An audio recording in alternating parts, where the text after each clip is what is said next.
Dios les bendiga, hermano, buen día. Hace tiempo que no les veía. Y hoy es el día que el Señor permite que nos veamos a los ojos.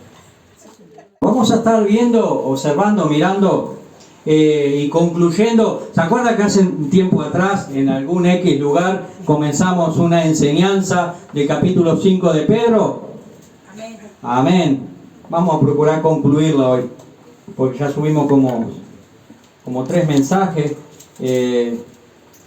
Creo que el primer mensaje fue 1 de Pedro capítulo 5 del 1 al 4, el otro fue del versículo 5 al 7, el otro fue del versículo 8 al 11, y el que vamos a ver hoy va a ser del versículo 12 al 14. Al 14. Esto me está incomodando. Bien. Del versículo 2 al 14. No obstante, voy a leer todo el capítulo 5. ¿De acuerdo? Comienzo la lectura. Dice 1 de Pedro, capítulo 5. Lo vamos a leer todo.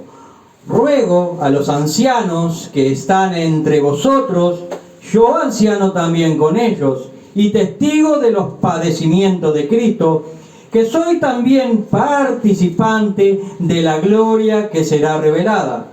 Apacentar la grey de Dios que está entre vosotros y cuidando de ella, no por fuerza, sino voluntariamente, no por ganancia deshonesta, sino con ánimo pronto, no como teniendo señorío sobre lo que están a vuestro cuidado, sino siendo ejemplo de la grey. Y cuando aparezca el príncipe de los pastores, vosotros recibiréis la corona incorruptible de gloria. Igualmente, jóvenes, estad sujetos a los ancianos y todos sumisos unos a otros, revestidos de humildad, porque Dios resiste a los soberbios y da gracia a los humildes. Humillaos pues bajo la poderosa mano de Dios, para que Él os exalte cuando fuere tiempo, echando toda vuestra ansiedad sobre Él, porque Él tiene cuidado de vosotros. Sed sobrios y velad, porque vuestro adversario el diablo, como león rugiente, anda alrededor buscando a quien devorar, al cual resistir firmes en la fe, sabiendo que los mismos padecimientos se van cumpliendo en vuestros hermanos en todo el mundo. Mas el Dios de toda gracia, que nos llamó a su gloria eterna en Jesucristo, después que hayáis padecido un poco de tiempo, el mismo os perfeccione, afirme, fortalezca y establezca. A Él sea la gloria y el imperio por los siglos de los siglos. Amén. Y la parte que vamos a dar es del versículo 12 al 14, que está concluyendo, dice así: por conducto de Silvano, a quien tengo por hermano fiel, os he escrito brevemente, amonestándoos y testificando que esta es la verdadera gracia de Dios en la cual estáis, la iglesia que está en Babilonia, elegida juntamente con vosotros, y Marco, mi hijo, os saludan. Saludaos unos a otros con ósculo de amor. Paz sea con todos vosotros los que estáis en Jesucristo. Amén. Amén. Versículo 12.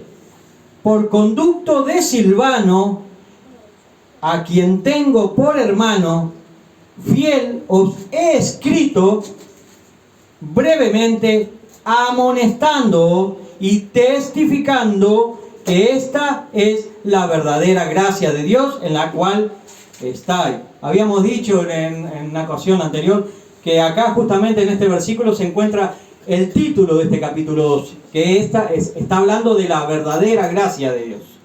El apóstol Pedro aquí nos menciona al amanuense Silvano. ¿Quién es Silvano? Primera de Tesalonicenses 1:1, allí se nombra: Pablo, Silvano y Timoteo a la iglesia de los tesalonicenses, en Dios Padre, y gracia y paz sean a vosotros de Dios nuestro Padre y del Señor Jesucristo. Asimismo también se nombra Silvano en segunda de Tesalonicenses. Pablo, Silvano y Timoteo prácticamente es casi igual. A la iglesia de los tesalonicenses, en Dios nuestro Padre y en el Señor Jesucristo. Pero aún así no nos queda claro quién es Silvano. Pues se lo nombra. Ahora, ¿quién es Silvano? Veamos algunos versículos. En el libro de los Hechos de los Apóstoles, por ejemplo, Hechos 15:22, dice: entonces pareció bien a los apóstoles y a los ancianos con toda la iglesia elegir de entre ellos varones y enviarlos a Antioquía con Pablo y Bernabé, a Judas, que tenía por sobrenombre Barrabás, y a Silas, varones principales de entre los hermanos. El nombre griego del hermano Silvano es Silas. Silas. Por eso a veces no. ¿Quién es? Silvano es Silas, o sea que Silas es Silvano, o sea que Silvano es Silas, o sea que Silas es Silvano. ¿Entienden? Y este hermano Silvano tiene tan buen testimonio que Pedro lo reconoce como hermano fiel. No solo con el calificativo hermano, sino fiel. Ahora podemos notar una sutil pero que es tremenda diferencia entre un hermano que cree y uno que es fiel. La diferencia entre el que es creyente y el que es fiel es muy sencilla de explicar. La persona creyente es aquel que cree, pero el hermano fiel es aquel de quien se puede creer. ¿Se comprendió? Lo digo nuevamente. La persona creyente es aquel que cree. Pero el hermano fiel es aquel de quien se puede creer. Una sutil pero grande diferencia. Pedro sabía bien en quién delegar tremenda confianza como secretario. Delegó a Silas, a Silvano. Aquí en este versículo 12 de este capítulo 5 de Pedro, encontramos la razón por la cual Pedro escribió esta epístola, que es la verdadera gracia de Dios. De eso es lo que está hablando Pedro, de la verdadera gracia de Dios.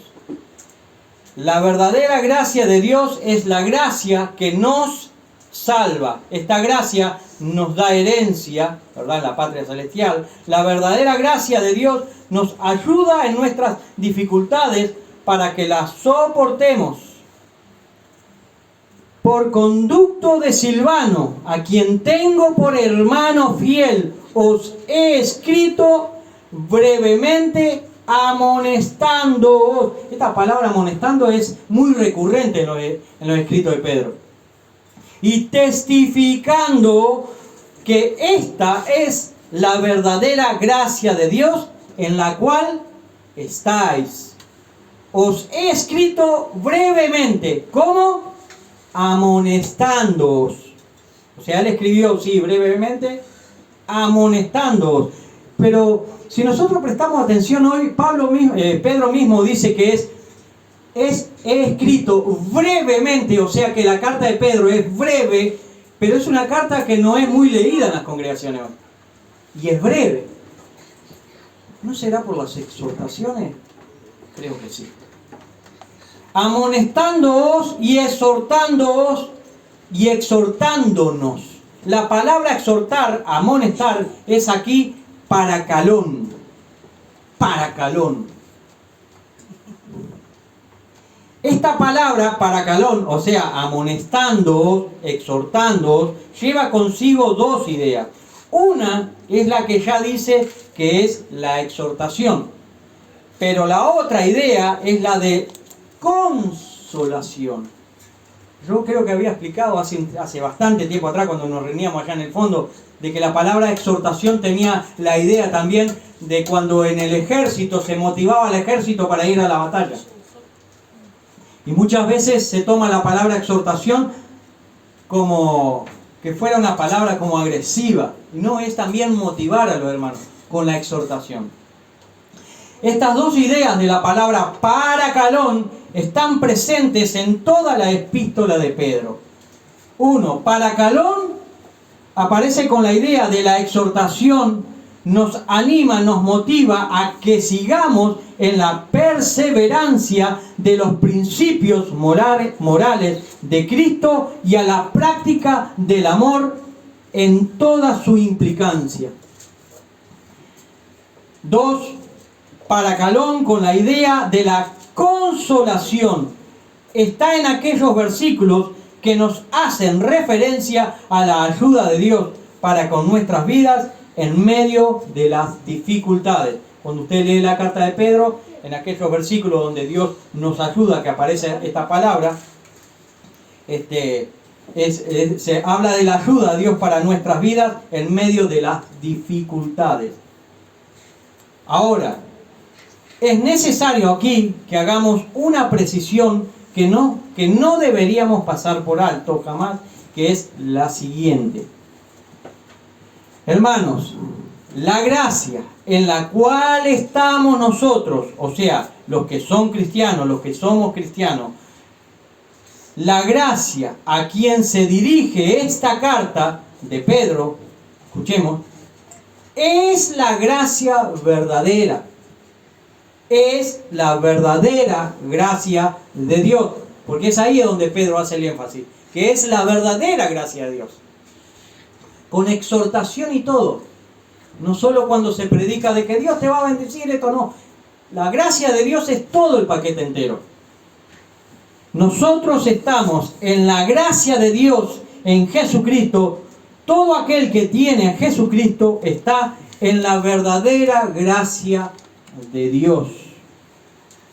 Versículo 13. La iglesia que está en Babilonia, elegida juntamente con vosotros, y Marcos, mi hijo, os saludan. La iglesia que está en Babilonia. Esta iglesia no se sabe a ciencia cierta dónde quedaba, pero hay algunas especulaciones viables.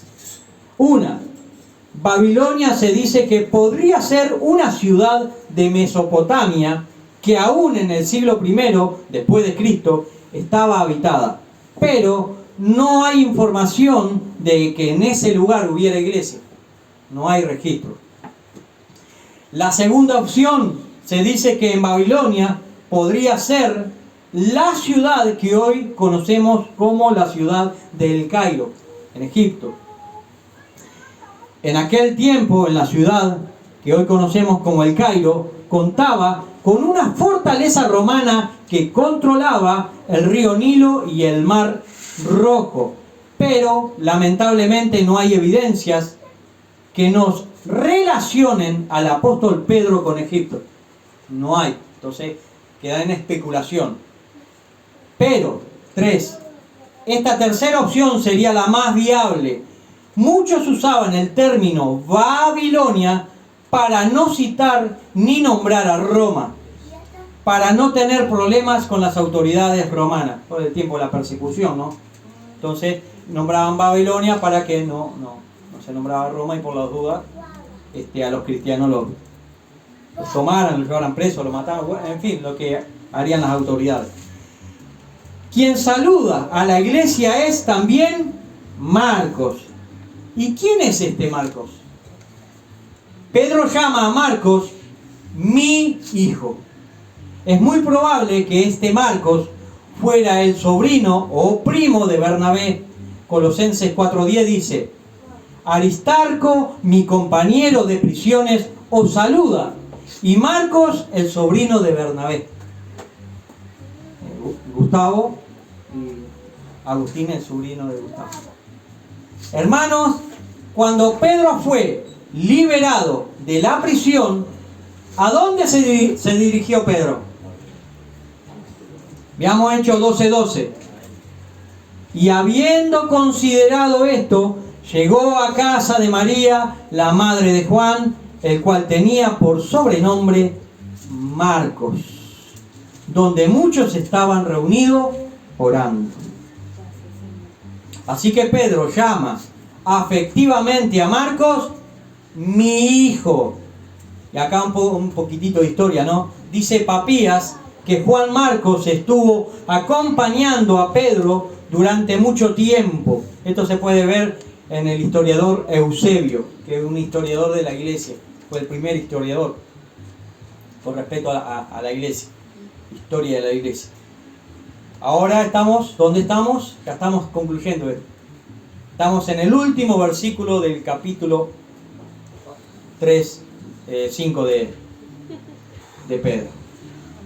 El versículo 14 dice así: saludaos unos a otros con ósculo de amor. Pasea con todos vosotros lo que estáis en Jesucristo. Amén. Pablo exhorta al saludo que era típicamente cristiano en aquel tiempo, o sea, el beso santo, de amor.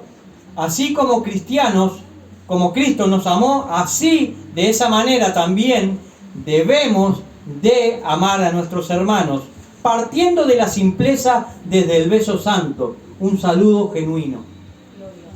Debemos de saludar a todos los hermanos. ¿Qué dice 1 Corintios 11:29? Dice lo siguiente: porque el que come y el que bebe indignamente, sin discernir el cuerpo del Señor, juicio come y bebe para sí. Saluda a tu hermano. Muchos no saludan a sus hermanos y aún así participan de la cena del Señor. Pedro concluye su epístola con el saludo hebreo en Efesios 6:23, que se lee así: pasea a los hermanos. Pedro no excluye a nadie en el saludo. Pedro dice: pasea con todos vosotros, con todos los que estáis en Jesucristo. Hermanos, porque podemos disfrutar y tener paz. ¿Por qué podemos disfrutar y tener paz? Porque Él es nuestra paz. Cristo es nuestra paz. Juan 14:27 nos dice lo siguiente: la paz os dejo, mi paz os doy. ¿No? Y prosigue diciendo: y yo no la doy como el mundo la da. Mi paz os dejo, mi paz os doy. El que experimenta la paz que Cristo nos da, lo constituye en ser llamado hijo de Dios. Bienaventurados los pacificadores, porque ellos serán llamados hijos de Dios. Mateo 5:9, el Sermón del Monte. Así que radica el testimonio incuestionable de que uno es hijo de Dios, de que es un verdadero cristiano. El testimonio es llevar la paz que sobrepasa todo entendimiento, que es la paz de Cristo en nuestras vidas. Ahora, esta paz solo es posible, esta paz solo se alcanza si nosotros nos localizamos en Cristo, si estamos en Cristo. Dice Filipenses 1:21 lo siguiente: porque para mí el vivir es Cristo y el morir es ganancia. Gálatas 2:20 dice lo siguiente: con Cristo estoy juntamente crucificado, y ya no vivo yo, mas vive Cristo en mí. Y lo que ahora vivo en la carne, lo vivo en la fe del Hijo de Dios, el cual me amó y se entregó a sí mismo por mí. Hermanos, hemos concluido este capítulo 5 de Primera de Pedro, y en el cual vimos unas cuantas lecciones que nos dejó Pedro. De todas estas enseñanzas hay dos que son categóricas. Una es que debemos de practicar la humildad, debemos de vivir en humildad. Ahora, esta humildad se tiene que sumar la práctica del amor a esta humildad. El cristiano debe y tiene que practicar la humildad y el amor. La doctrina, la enseñanza, el ministerio debe de sustentarse en el amor. Ahora, Ahora, ya cerrando, ¿podemos decir lo siguiente? Con Cristo estoy juntamente crucificado y ya no vivo yo, mas vive Cristo en mí. Y lo que vivo ahora en la carne, lo vivo en la fe del Hijo de Dios, el cual me amó y se entregó a sí mismo por mí. ¿Podríamos decir esto? Gloria a tu nombre, Señor. Dios nos bendiga. Bendito. Oremos, hermano. Te damos gracias, Señor, porque pudimos concluir, Señor, el estudio, la predicación, Señor, las exhortación, Señor, que el apóstol nos dejó allí en el capítulo 5 de su primera carta, Señor, que es para edificación del cuerpo de Cristo. Te damos gracias, Señor, por tus santas escrituras. Te damos gracias, Señor, por tus siervos, Señor, que nos han dejado, Señor, Gracias, estas Padre. líneas, estas escrituras, que son, Señor, tu santa palabra, para edificar mi vida, para edificar nuestra vida, para edificar el cuerpo de Cristo, que es la iglesia con la cual tú compraste con tu sangre. Amén. Gracias te damos, Señor, por estas palabras exhortativas para nuestras vidas, pero sabemos que son edificantes. Te damos gracias, Señor, en el nombre de Cristo Jesús. Amén.